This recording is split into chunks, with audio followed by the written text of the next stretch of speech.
Nice. I want to be an SF Sergeant Major, but I'm too old for that. I'm too broken, and they're Yep. That was another episode. What's up, guys? Yeah, we are live. I am checking the Facebook page. Yogi, you got the other two pages, man.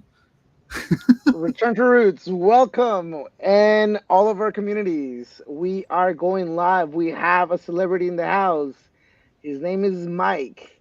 He hosts his own podcast, and he is here to share some wisdom with us on how to be successful if you're willing to or thinking about opening your own podcast with some of the knowledge that he's gained over the last years by hosting the Veteran Nation. He wants to share with us how to start and what to do to be successful. Welcome, Mike. Oh, thank you. Are you guys getting a bit of an echo? No, I think it's probably because you got two cameras, bro. You might Well, want to no, I've mute. got my phone and I muted it no, and it won't go no, completely you're off. good. So I just Yeah. want to make sure it's not bleeding over because that would be really annoying for the audience. Oh yeah. They're Bro, gonna hey, put Mike. up with me already, so they don't need anything more to annoy them. Hey guys, we actually trapped this one by getting a cardboard box. This is how you trap a Marine. You get a cardboard box and you get a box of Crayolas, a little string and a stick. And when you see a Marine creep up there to try to grab the Crayolas, you just pull the string. That's how we got Mike on the show. We always fall for the crayons. They're delicious. Yeah, brother. Hey, thanks for coming on, man. Like this is pretty cool to have you on here with us and hanging out and just kind of really trying to build our community out. You know, if you're going to go and do your own YouTube channel, you're going to do your own podcast, you're going to quickly realize that it is not as easy as just hit record, even though that's the hardest step, really, honestly, for a lot of people, just hit record. But then there's all that stuff on the back end. And if you could see at the very bottom, I'm going to shift you over to here. You can kind of see the setup that a true professional uses. This is beautiful, man. You want to walk us through what you got, dude? Sure. So I probably have about $3,000 wrapped up into this just over the years, and I've done it all pretty much on the cheap. And excuse my mess of a desk, but I've got 3 monitors, all of them purchased at thrift stores. Actually, this one and this one are TVs because my graphics card does better with HDMI cables. So that's why I went that way. I'm adding a 4th. This is an iPad. And before we went on live, I told you guys I purchased, I was looking at buying a Stream Deck, which is a little thing that sits on your desk, and it normally has at least minimum of 6 buttons, sometimes more, but it's so you can control things as you're streaming. Well, as I was researching it, I found out the same company that sells those for $250 at the lowest, up to $500 I've seen, they do a mobile one for $60. So I just bought this last week. I put it on my iPad. Now I've got all my soundboards all through here. I know you guys can't hear it, but every single one of these is a different sound. So as I'm doing my live streams, I can do something, and it gives me a chance to take a sip of coffee or just fill up a little bit of blank space or do something funny.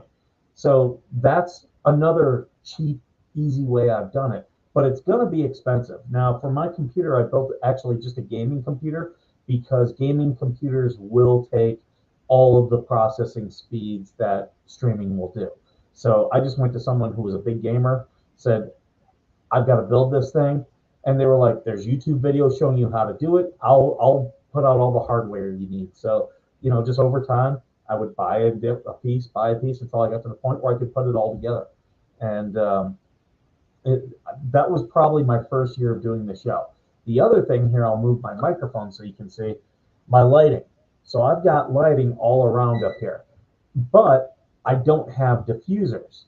So I point them away from me and the lighting bounces off the wall. That's why it's soft on my face. But you can even see I'm still kind of washed out. with lighting right now as it is, but it's not bad. So I'm always messing with this stuff. I'm always buying stuff just to help things along. I'm trying to think where this will be best so it doesn't block anything. Um, you know, USB microphone's probably the easiest thing. USB microphone and a USB webcam are the best things because as long as your webcam can do at least 1080, you'll be fine. USB microphones, there's no real degradation if you buy a cheap one to an expensive one. This one was pretty cheap and it works well for me. I just always screw up the audio levels on my own end. So setup wise, that's the keys. One thing I wish I would have done is with social media. I wish I would have. I signed up for a whole bunch when I first started, and I was like, I gotta find an audience. I gotta find an audience. If I had to do it all over again, I would have signed up for only 2 and built my audience from there. Because with these platforms, some are quite easy. Instagram, I think is pretty easy to use. I think it's pretty friendly to use. YouTube, building an audience is actually kind of tough. So you got to find a way to set yourself apart. Twitter, uh, it took me some learning on how to really build an audience. For the longest time, 800 followers was like my cap. I couldn't get past it.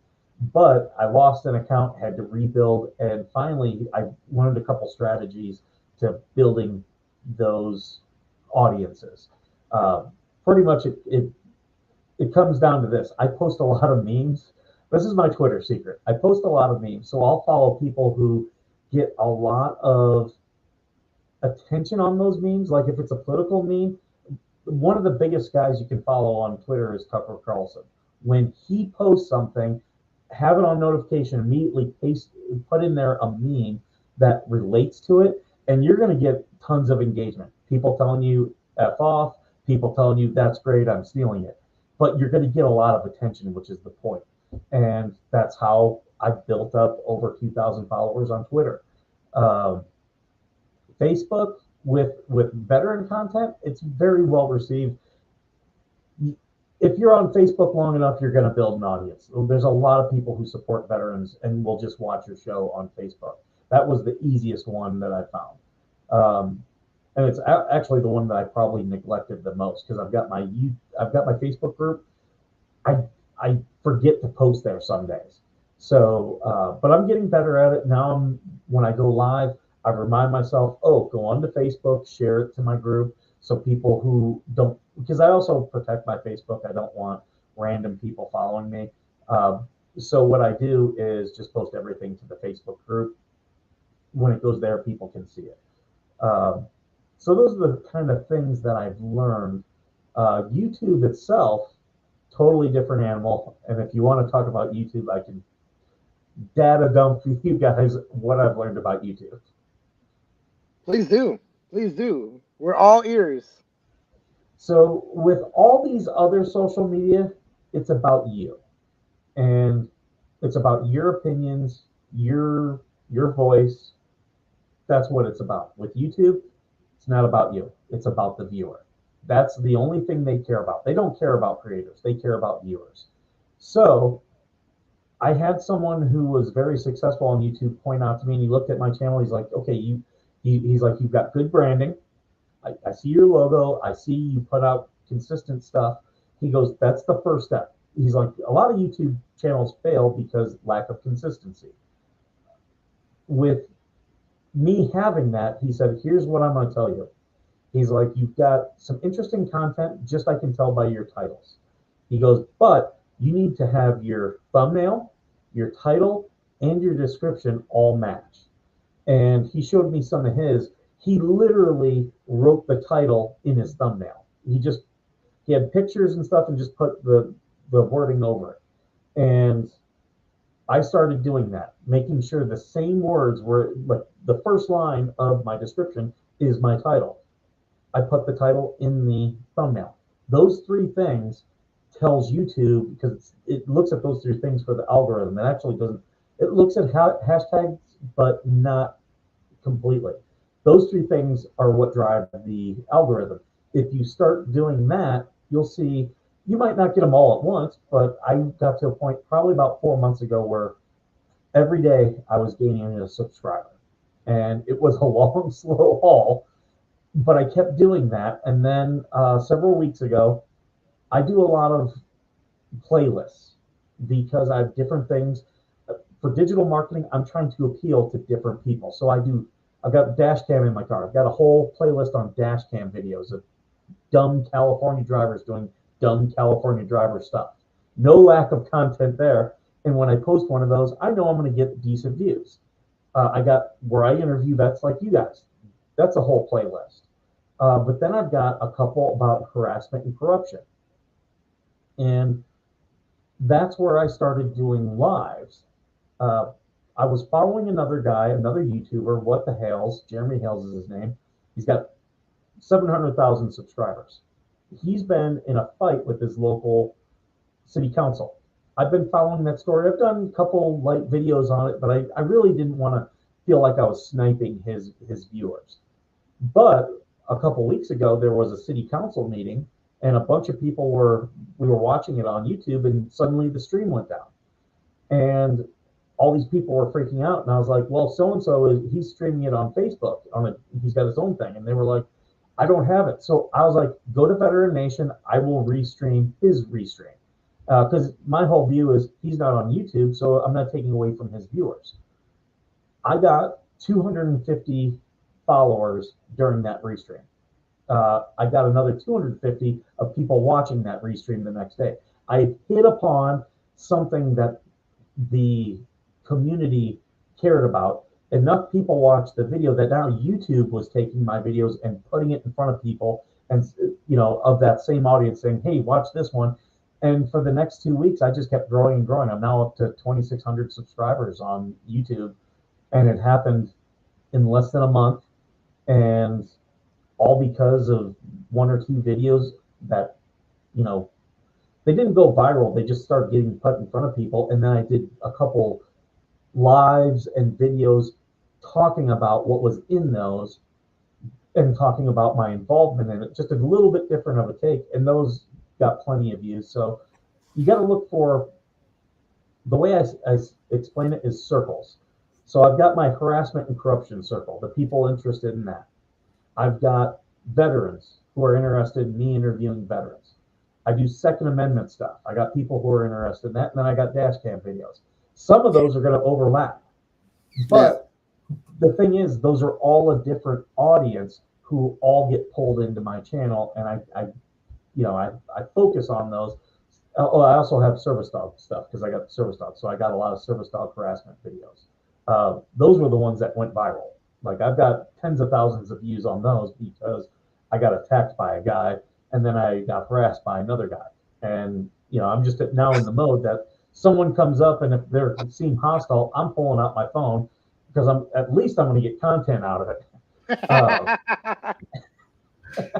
Thank you very much for harassing me. You just got me a whole bunch of subscribers. Thank you. Oh, yeah. That's why I love haters. If you pull out your phone, people will get mad. And there's Karens out there, and pulling out your phone does not deter them. They're going to probably go hands-on. So just be ready. It's kind of like chum in the water. You know what I mean? It is. That's a good analogy because people are doing something stupid, and when they do something stupid, it's going to be great content. That's why I actually have an award that we give out at Veteran Nation, the Blue Falcon Award. Oh, Blue Falcon. Blue Falcon never creates extra work for no one. I've gotten out of the habit of doing it, but I should start doing more Blue Falcon of the day or Blue Falcon of the week videos because, again, that's something else. YouTube shorts are stupid, and I'll tell you, first off, if they're stupid, I'm doing stupid stuff in them. I do military dad jokes. Like I've got a whole playlist. I've got a whole playlist. Like, do you know what the difference between God and fighter pilots are? Exactly. I heard that. I heard that word. Yeah. God doesn't think he's a fighter pilot. So they're dumb jokes, but those will get in a day, like anywhere from 2,000 to 4,000 views, and Yeah. that YouTube's putting it in front of people who normally, wouldn't see my stuff. So I do those to you know, build the audience. Even though those are most of my casual watchers, because once you get to a Yeah. certain point, YouTube starts telling you, like, you can go into the analytics and really start figuring out who's watching your show. Is that always a good thing though? Because you kind of want to know who's listening, right? Are you actually hitting your target?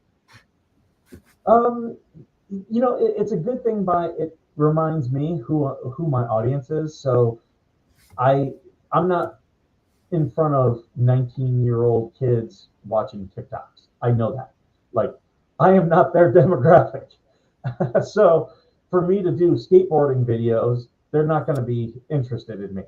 Uh, if there was something I were doing that they were into, that would probably change my audience. But my audience, it's mostly male.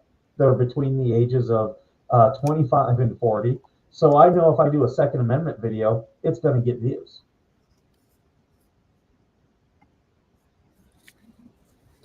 Yeah. No, so I remember when we first started our show, we got like a negative comment, and Yogi's like sitting there, and he's like, "Hey, yeah, I mean, episode number 2 released," and it's like, "Yogi, you won't believe it." He's like, "What are you talking about, dude?" I'm like, "We got our first hater." He's like, "What?" I'm like, "We got a hater right away, bro. That's a good thing. That is a good thing. I Yep. love haters, bro. I eat it up, man. Somebody's If you talk can shit. get more comments out of haters, they Yeah, that YouTube recognizes, like, they don't distinguish between the like and the dislike button. They just see someone clicking. And yeah, that's part of what YouTube uses. The other thing that they use is watch time. So us doing this live does not count for your YouTube watch time. However, once this ends, YouTube still puts it in front of people. That's where you get your watch time. And for something like this, people, they'll watch a little bit longer. yeah, man. It's it was pretty cool. I was really happy with that, man. And so we first started off with recording with Zoom. That was our first, man. And we so Yogi and I debated. We're like, do we want to do video or do we want to do audio? And I think it was a clear winner that doing video right off the get go just makes things so much easier. But we had to use Zoom to accomplish that. And brother, the sound quality was not that great. The Yep. video was not that great. It was, I mean, it's I still would, some of our first content. I'm almost want to pull it down, but I mean, it's still content. yeah. I wish I would have known what I know now when I first started off, because having a network, putting my stuff out, it was very easy for me to get some big guests. I talked to Basil Boz. He had a recurring role on The Blacklist as himself. If you ever watch that show, what's the guy's name? Who's the star? Yeah, I Um, know what you're talking about. yeah, so he was a part of his personal security detachment. So he would come on like once or twice a season, but he was playing himself because he's a retired, or he was a Marine, became CIA agent, retired, and now he does, like, fights human trafficking. And so he's playing a version of himself in the show. I had him on and would talk to him, but I was nowhere near sophisticated enough to know how to turn that into get it, keeping the audience. And I had like 10,000 people watching, but it was all through a network. I couldn't see the demographics. I didn't know who it was. James Spader, I see someone in the comments have it. Yeah, so I had him on, and that was a great episode. I might, now that I know what I know, I might restream it out. It's just I wasn't that great of an interviewer. But the other one that I'll probably clip is I had on uh, Donald Belisario, who owns Belisarius Productions, and you might know that as He's the guy that created Magnum PI, NCIS, JAG, Airwolf. He was the producer for all those shows, but he was a Marine. And he told a great story on our show. He actually, when he was a Marine, he ran into Lee Harvey Oswald. Like the chat exploded that night, but I couldn't see it. I couldn't even read what people were saying. I had a producer in my ear telling me what people were saying. So if I had known I could use StreamYard or Restream or anything like that, I would have been using that from day one. And for using these, I would imagine that StreamYard has a really good thing, because I know Restream has one where you can convert your video to just audio and then push it out on audio platforms too. I still need to do that. I mean, wow, there's just so much to it, man. And I think we could totally what we should do, Mike, is pretty much come back and let's like talk more about this in the future, brother. Sure. I think I mean, we've been on here for 21 minutes. We've unloaded a lot about the whole entire content creation. And yeah, let's see. We got I didn't know Mauri. yeah. I didn't know about Belisario. Wow, learning something I'll give new. you guys, before we go, I'll give you guys a great idea. What you should do is go back and watch some of those old shows of mine where I had some of these people and make fun of how bad I am. So then you're getting unique content. You want to talk about a niche, it's a win-win-win. You guys are getting unique content for you guys where you can have fun with it. I'm getting my stuff still out there, and there's some good stories there and big enough people.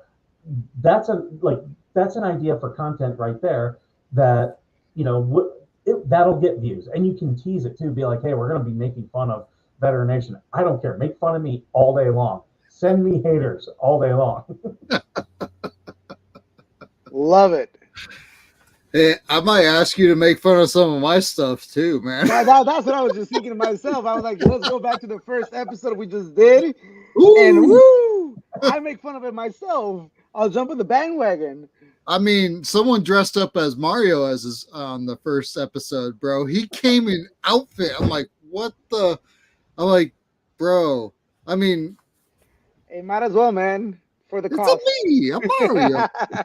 I'm now using ChatGPT. I'm going into ChatGPT and I'm saying, give me ideas for a YouTube video that'll get, good watch time that, veterans and military and their families will be interested in. And I just did one. It was about the perfect military care package. ChatGPT gave me that idea. Yes. And I'm like, okay, yeah, I'll do that. Yeah. As a matter of fact, that was the first one that I saw, and I was like, that's actually a very unique concept. And I mean, it's very valid because as a service member, you're like, well, what do I ask for? What do I do? You know what I mean? And then after that, you're like, well, as a family member that's sending a care package, that's what they always ask. What do I send you? Like, well, Yeah. I don't know. Send me whatever you can. I used to tell people, send me toys. The little green army men were the most popular thing that I got. My Marines, like, they were like, hide those everywhere. You just hide them everywhere, man. Like, and like, I used to sign up. So I used to be the guy who would go sign up all of his individual sailors and their own care packages. I would find those organizations and I would sign them up, and then they would all get care packages. They're like, where are all these care packages coming from? I would just sign them up for care packages. And I tell you what, man, that was the highlight of the day on the ship, bro.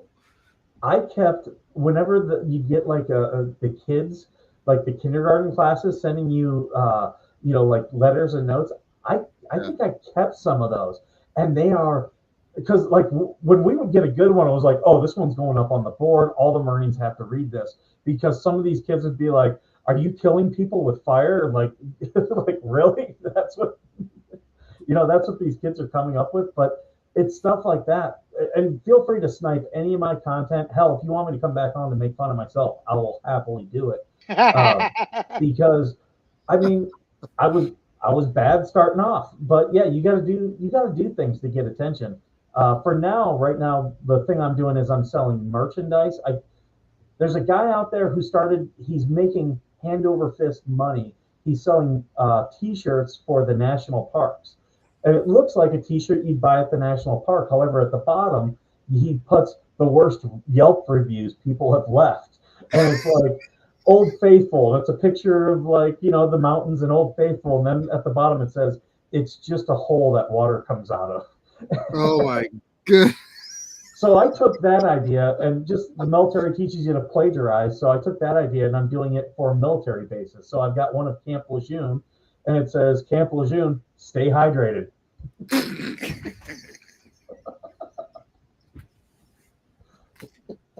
Awkward. It is way too good, man. Awkward. Oh, stay hydrated. Woo. That's rough.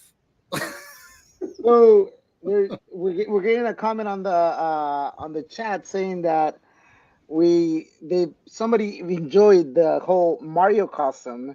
I think, Chris, if we get enough viewers, what do you think? We should throw you out there, and you can wear a costume. What costume would be best represented by you? What do you think, Mike? What kind of crap is this, man? I mean, you could be Luigi. You could be the mushroom. I'm definitely not Luigi. I'm definitely not a mushroom. Donkey Kong. Go Donkey Kong. Oh, that would be good. Okay, I can see Donkey Kong. I can see that one, man. Yeah, y'all trying to get me messed up, man. Oh man. Hey, Well, there you go, audience. It's up to you. If you want to see Chris dressed up, we got to make it happen. Hey, we might even be able to talk Mike into doing it too. For Halloween, I didn't do a video on it, but I should have. I went for Halloween as Gru. Oh, dude, that's good. Oh, man. that'd be dope. Hey, don't tell me that. Don't tell me that you're Chris. about 5'3". You're 5'3" in height, will you? Chris, Baby you're gonna have Groot. to bring some barrels Baby Groot. whenever you do the Donkey Kong. Yeah. Bring But- some barrel. What does that mean? For Donkey Kong. Oh, You do the the barrels. barrels. Okay, yeah, okay. And a little parasol umbrella. Because remember how you could get the umbrella? Yes. Yeah, and you can float down. I was always like that or the purse. We talk about the worst, like not Easter eggs, but prizes you can get in a game. Here's an umbrella and a purse. Yeah, seriously. We got man, what is it? Root beer barrel can. Oh, okay. I mean, I could do that. Root beer barrel candies. Remember those? Those your grandma would pop one out of her purse and it would shut you up for about 30 seconds. Or they'd be in the jar all stuck together. You grab one and like lift up 5. The whole entire jar. Oh, what the hell's going on here, man? Oh man. All right, brother. Hey, Mil2Vet and oh man, Veteran Nation. my goodness. I could have done a little bit better on that. All right, Veteran Nation and Mil2Vet. Hey, thanks for listening and give us some feedback on these. And if Yogi wasn't Mario, what would you think that his Everyone character? hit like. Everybody in the chat, Everyone hit like. right now. Smash it. We need you guys all smash that like. We need you guys all make some more comments on here. And Donkey Kong, really? Donkey Kong. You're the one that said Donkey Kong. You volunteered yourself. I did not volunteer for Donkey Kong. That is bullshit. That was Mike. Mike said Donkey Kong. I'm gonna remember that. No, man. Mike said Gru. Mike said he was Gru. He said I would be a good Donkey Kong. Yogi should be Little Joe from Punch Out. I gotta look out who that is. The main character that you play as in Punch Out. You're Little Joe, and you're playing Mike Tyson. Yeah, it looks like a veteran Hundro Club. Hey, what's up, guys? Nope. They say he needs to be Mario. That's what he is. There you go. Hey, so bro, great time hanging out with you, Yogi. Great time hanging out with you. Everybody that's listening, thanks for making this fun. We appreciate every single one of you guys and all your support. We'll talk later. Mike, you got anything? Any last things? Yogi, you got any last things? Thanks for No, the thanks for audience. having me. Appreciate you guys. You guys have a Guys, good one. gals. Oh, yes. Today is International Women Appreciation Day. Thank you to every single woman, lady that has been a part of our lives for getting us to where we're at and being there. Our wives, our mothers, our sisters, for being part of our journey and molding us into who we are. We appreciate you. Yes. Thank you, Mom. Thank you, Sarah. Rowdy, that goes for you too. So, everybody that's listening, and hey, whoa, we got a good night, and thank you for your service. Well, thank you for listening and supporting. So, all right, everybody, we'll talk to you guys later. Adios.